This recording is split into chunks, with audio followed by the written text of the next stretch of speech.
Hello and welcome. My name is Portia Singh and I teach and mentor civil services and defense aspirants. I will discuss with you one of the important article of the Indian Express. So let's get started. So this is an article about the Ecotide and international law where it stands. So Ecotide basically it is the human use of some of the devastating elements which can cause irreparable damage to the environment. Okay, and recent report by Lebanon accused Israel military of committing a ecocide during its invasion. All right, it has also been used by Iran during recent conflict. It said that Israel attacked one of the container depot of Iran and it caused black rain, and back in it constituted ecotide. Again, this environmental groups has called for inclusion of ecotide in Roman statute that governs international criminal code.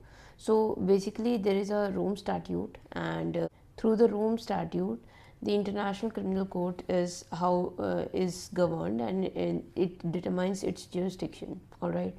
So ecotide basically it was coined in 1970, and it was coined by Professor Arthur W.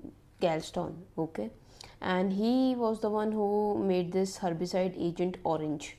Agent Orange is something which was infamous during the Vietnam War because USA used this herbicide against humans and it caused a lot of devastation.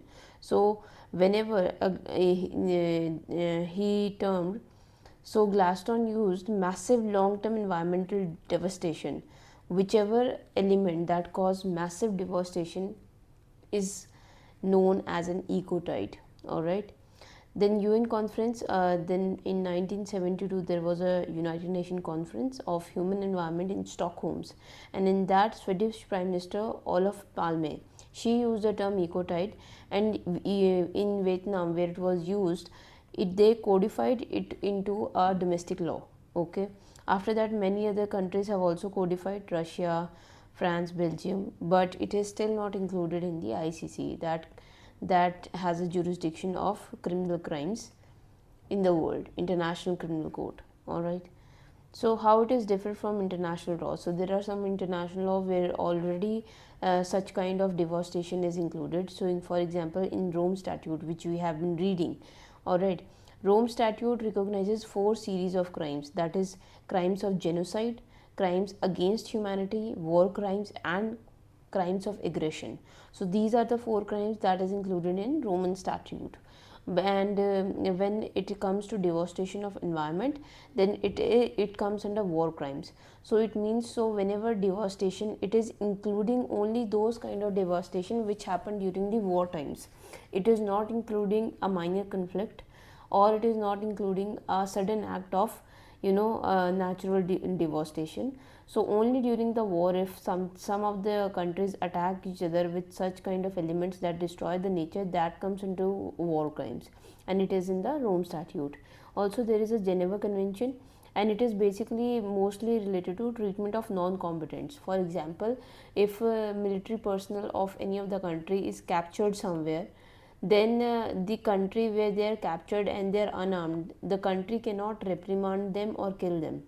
So this is a very famous convention that leads to protection of those who cannot fight for themselves, and it is a very important convention. So it is, war crimes are still, a long term and severe damage to natural environment does come under it, but not specifically. Then there is Environmental Modification Convention, which is in force since 1978. It prohibits the deliberate manipulation of natural process when it causes widespread long lasting effects. Okay, so what is the difference? They all include some element of protection from natural devastation. Then what is the difference? The difference lies in the focus. In all these conventions, the focus is on human. Okay, so any of the attack should not happen to cause disruption in the natural element and human factor. But in ecotide, it puts environment as a separate entity that is being damaged. Alright, it is not just a part of human identity, it is a separate identity altogether. So the difference lies in the focus. Alright, and in ICC jurisdiction they could include Ecotide uh, when UN Security Council refers it, or by ad hoc acceptance also. All right. Then there is International Union for Conservation of Nature. It is an environmental body limited to, it recognizes the crimes of Ecotide, all right, but does not have specifically the separate laws for Ecotide or jurisdiction. For inclusion into Roman statute, there needs to be amendment of the statute at the assembly of the state of parties and would require two-third majority. So two-third majority of state parties who are a part of Rome statute will be needing for including any of such laws like Ecotide in the Rome statute. And what is the enforcement challenge? So again, the Council of Europe adopted Convention on Protection of Environment through criminal laws, and it is the first legally binding international treaty that criminalizes severe and large-scale environmental destruction. Under such convention, even the act committed abroad will also be prosecuted in Europe. So this is the first such convention that has criminalized.